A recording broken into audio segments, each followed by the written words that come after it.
Welcome to Moving Forward for Life with Rosita. Discover your way home. You know, one thing that is constant in life is there will always be change. And changes could be buying or selling a home, the loss of a loved one, marriage, divorce, it goes on. But when you find yourself on a new path, whether planned or unexpected, what you know is home is shaken or shattered. So this is clear. How you process a change will impact the trajectory of your life. Moving Forward for Life with Rosita starts now. Hey, hi, and welcome to Moving Forward for Life with Rosita. Discover your way home. I am Rosita, your host and the founder of Moving Forward for Life. I have spent many years detached from my own identity, my home, the core of who God made me to be. I finally woke up and began my healing journey. And now I partner with women to help them determine what they need to come home, and home being the core of who they were made to be. The focus of my shows are all topics related to self-discovery, all with the goal to help you find your purpose, get unstuck, and move forward in a life that you desire in your authentic self. I'm so excited because today I have Des Caminos. Hi, Des. Hello. Hi, Rosita. I'm so excited to be here with you and to share some resources to get these women unstuck. I'm so happy.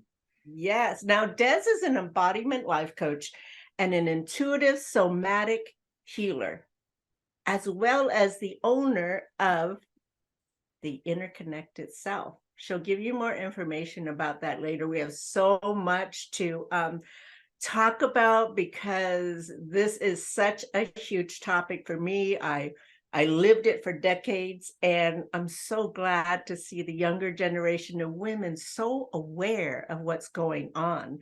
So if you're not sure what the topic is, it is break free. 3 similarities between toxic relationships and perfectionism. Let's see if we can relate to that, ladies.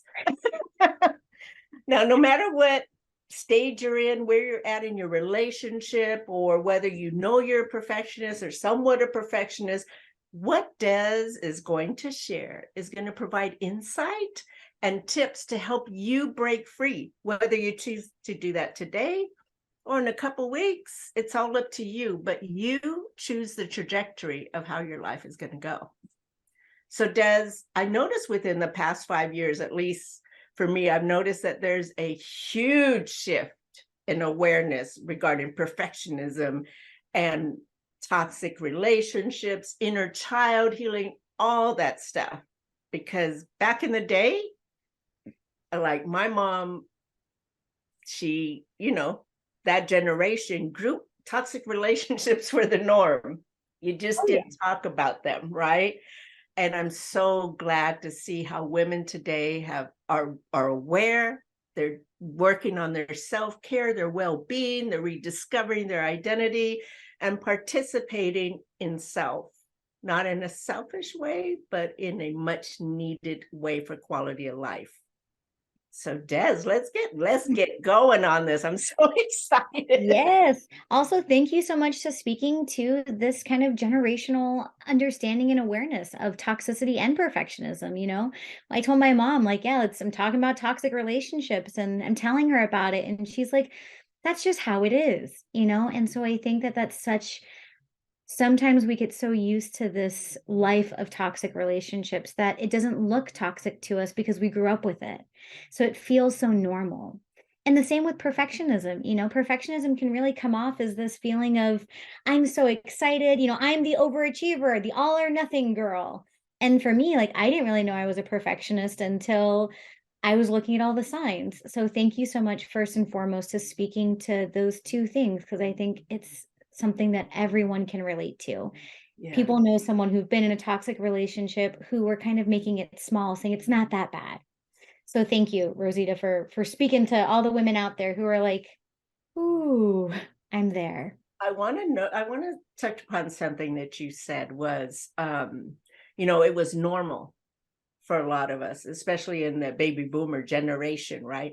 This is what we know. But here's the thing, when you grow up with that and you think it's normal, that's the place you pick a mate from. All on you, Des. Yeah. Let's go. And before I jump into these three similarities, one thing that I want to tell everybody who's listening is some of these things might come off and just be like, oh man, awareness, oh, feelings of judgment or whatever. And so if that comes up for you, just to take a breath and remember that there is no judgment in healing. Because when we get into that state of judgment, our parasympathetic response starts to go and we go into a state of survival. So all of these tools and resources that I'm going to share with you are here, like Rosita was saying, for you. It's your choice. You are here to be empowered. So that being said, the first similarity between being in a toxic relationship and being a perfectionist is having unrealistic expectations. Having unrealistic expectations are in both of those relationships. So whether you're in a toxic relationship with a partner, a friend, a parent, with yourself, or if you're in that perfectionist mindset, both of you guys are going to have unrealistic expectations. The perfectionist is going to be the one that's always striving for perfect. And the thing is, perfect is subjective. Rosita's definition of perfect is different than mine, which is different than you who are listening. And because there is this unrealistic expectation of perfectionism, we're always looking for that missing piece. We're not happy, that's feeling unfulfilled, constantly striving for more.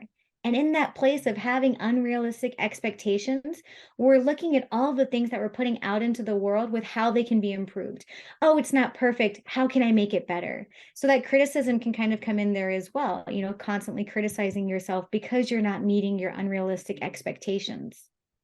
Now, Des, let me ask you a question. So the perfectionism, the thought of, could that also be like growing up watching these romantic movies and the Princess Disney, is that could be kind of part of the perfectionism, wanting this type of relationship? Definitely. When I'm talking about perfectionism, I'm not just talking about the person who's striving for a perfect relationship, who grew up with these false sense of love, of, companionship, of communication, whatever it is. But also those parts of us that are looking to be perfect at work. I want to be perfect at work. I've got to put the perfect content out there.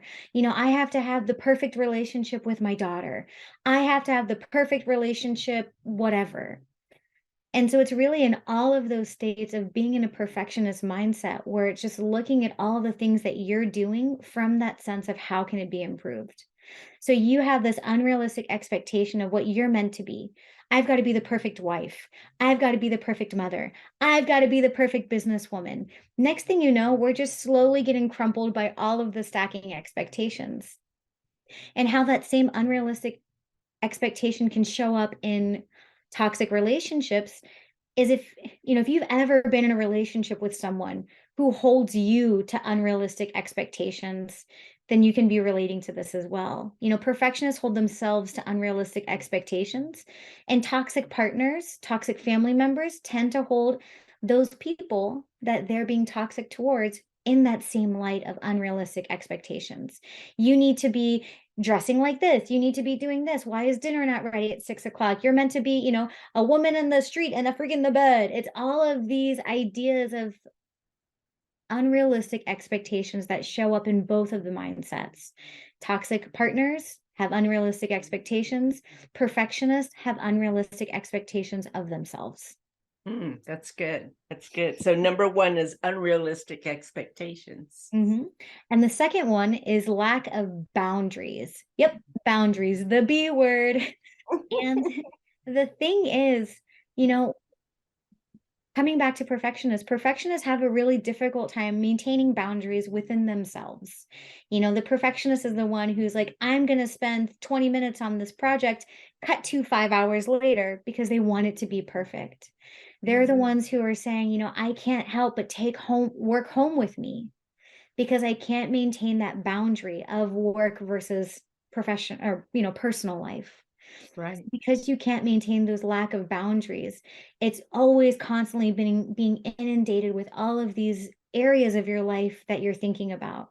It makes it really difficult to be present in the moment. And the same with a toxic partner. Toxic partners do not respect boundaries. Yeah, I see you, Rosie, laughing. You know, and they don't. Toxic Yep. partners are the ones when they're like, you're like, hey, I'm gonna be with my friends, you know, and they're the ones who are blowing your phone up, you know, sending you message after message. You're the one who says, I just need 10 minutes of space to think about my thoughts and feelings, and they don't want to give it to you. They're the ones who are showing up unannounced. Because again, toxic partners, toxic people don't respect boundaries. They have a lack of boundaries. And the same, if you are struggling with a perfectionist mindset, you have a difficult time maintaining those boundaries with yourself as well. Mm. So you're constantly like, it's kind of a lot of self-sabotaging going on because you have these huge expectations of yourself, and then you beat yourself up all the time because you can't meet them because you get so stuck in the details of being perfect. Exactly. Mm. And I'm so glad that you brought that up, that self sabotage, because it leads perfectly into the third similarity, which is self doubt. Oh, When we experience self doubt, we are way more likely to self sabotage because there's a part of us that maybe has this disconnect, whether it's feeling unworthy, incapable. So perfectionists struggle with self doubt. Although, if you would have asked me in my perfectionist days if I struggle with self doubt, I would have been like, no, not this girl. I'm perfect, you know, or I'm an overachiever, whatever label I would have been under at the time. right. Yeah. But you struggle with self doubt. And it's in that place of struggling with self doubt that you feel the need to give that coping mechanism that is wanting to give off a perfect perception. Mm. And That's good. toxic partners, toxic people tend to gravitate towards people who struggle with self doubt. Yeah. Yeah. And perfectionist, being a recovering one, still recovering, um perfectionists want to always give and give so much to make that your mate feel so important, but then I know for me I experience giving to the cost of nothing, having nothing left for me. Exactly. And I think a part of that is because perfectionists are giving because they're always trying to prove their value or their worth. You Mm, know, I want to make sure that everybody around me feels like they can come to me for anything. You know, when I was a perfectionist, I didn't call myself a perfectionist. I called myself the all or nothing girl. I wanted people to be able to be like, hey, can you help me with this project? Hey, can you help me with this party? And I'd be able to be in 20 places at once. Can yeah. anybody relate to that? Yeah. And because Two we're, dance. let me put my feet up. But that's the thing, you know, because perfectionists struggle with self-worth and struggle in that place of self-doubt, they do have the tendency to overgive because again, they're just in that place of trying to prove their value and worth to Well, other it's people. it's like an addiction in a sense, right? Mm. Because in order to feel the self-worth that we feel as perfectionists, we've got to help. And the more we help, the more that feeds our emptiness. But it's not real. And you can't really operate from that place. As I used to volunteer in the church all the time, nothing wrong with volunteering in the church, nothing wrong with using your gifts and talents to bless anybody, whether it's church or anybody else, nothing wrong with that. But I could not say no. That was super hard. Now I can say no with love, but that's a journey. And I think, Des, that what happens is that we as women grew up with this kind of, right? We Yeah, have, and that's very much it. You know, there's different types of perfectionists. So there are perfectionists who also struggle with people pleasing, who struggle with saying no. And then on the flip side, there are the perfectionists who are real quick to say no because they're like, nope, that's not part of the path that I'm on, which is something completely different. but it's how we grew up. It's these templates that we learned. And, coming back to womanhood, we take in these social construct, these ideas of being a woman means to be a nurturer, to be there for other people. And so as a result, we have a difficult time saying no, especially if what we're saying no to is helping other people. Right. And one thing that I always invite people to think about is when you're moving or you're doing something, ask yourself, am I doing this from a place of love or am I doing this from a place of fear? So, coming back to that volunteering example, am I volunteering at the church because I love volunteering? And maybe that's a part of it, but is there real deeper meaning because I'm afraid that if I say no, then the people at church are going to look at me different? If I say no, then my mom is gonna be like, "How could you say no to, Father Dewey? Like, how could you do that?" Right. And so Right. just And that is the asking. balance. That's where the boundaries come in. Now I Exactly. give from a place of complete, yes, I want to help because I want to help because I know I want to serve in this capacity. So yeah, but that took me a long time. And I just want to make a huge point that just because w- we grew up in this kind of upbringing, that takes nothing away from our moms or our parents or anything like that. They gave from a place of what they knew. So we're not here blaming our parents or the upbringing. A lot of that is, yes, it's caught because we watched it. It may have been taught, but that's not the end all of our story. And I think that we need to release that a lot of anger or frustration or blame on our parents for how we grew up. I mean, now we are adults. It is up to us to make that shift. They did the best that they could, and it's up to us to make that shift. So I just want to put that out there.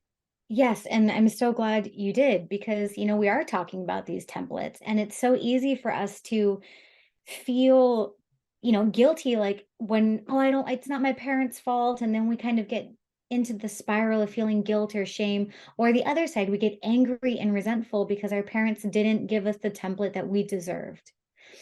Right. But when we're in that place of guilt, shame, resentment, we're stuck. It's Mhm. really difficult to move forward because we're there and we're in it.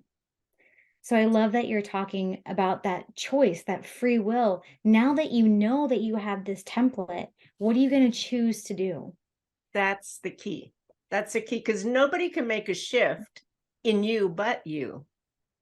Yes. And, I invite everybody just to do this exercise, and so just cross your arms, just like when you cross your arms, it's like, okay, that feels good.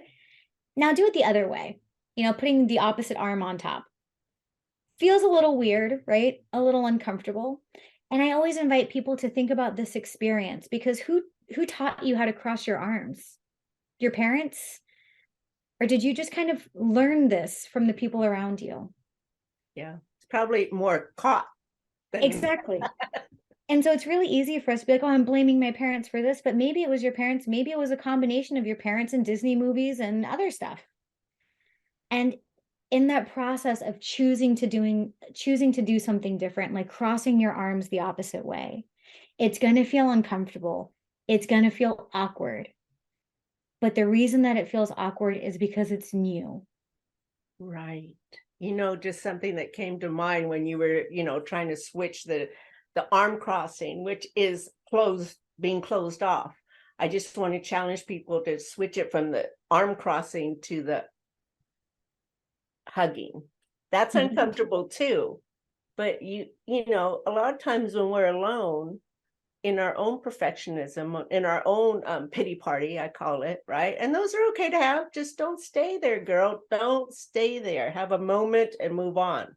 But instead of doing this, I'm so mad because ABC, but I'm so loved. I love me and I Mhm. love the people and support that I have.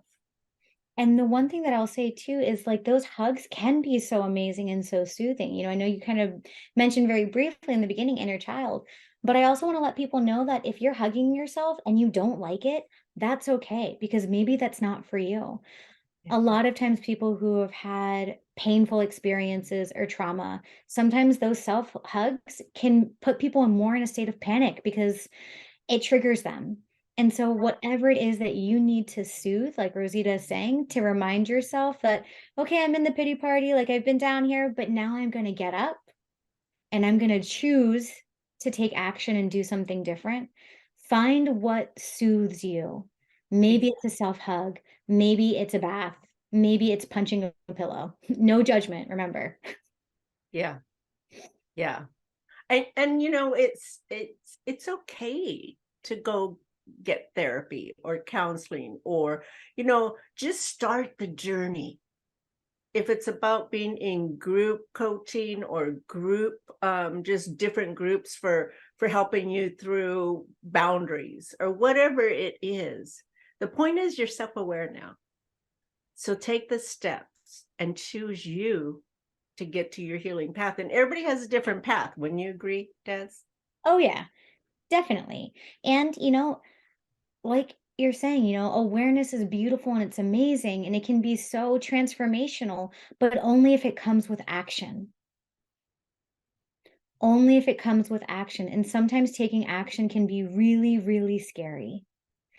And so that's why having someone like a counselor or a coach can be really helpful. And the reason is because a lot of times our fears that we have, they come in relation to other people. Our parents saying something, our teacher saying something, that toxic relationship you got out of. So sometimes being able to just express that, get that out of your body and share it with someone, being witnessed in that release, sometimes that action can be not only powerful, but honestly life-changing. Oh, for sure. For sure. Because You know. there's something to be said when you speak out. Our words are so powerful. So that's how I actually started. I mean, I went to therapy, but being in a group setting with people who are going through the same thing and actually speaking it out, using my words to say, this is my trauma or my experience, it shifted. It started to shift in me like, wait a minute, I just let that out. The power. It's like you don't have that particular trauma has no more power over me, and I can take the next step forward. Yes, yes, there's so many things I want to say to that, but just being able to give voice to your fears Mm. means that those fears aren't shouting in your head anymore. You're Ooh, not those fears aren't shouting in your head and you're just there stuck listening to them shout. When you can give them voice, you're taking them out of your head. And yes, you're putting them into the world, but when you get them out of your head, it gets a lot quieter up there. mm. Yeah, and then you have real estate then for creativity, for other thoughts to come in that are much more positive. But that's so much to get into. That's a whole nother show. Uh, so we're getting close to our end, and I really want Des to talk about the her embodiment life coach. But let's recap. So Des, recapping. Yeah. So Number one. So number one, similarities between perfectionism and toxic relationship.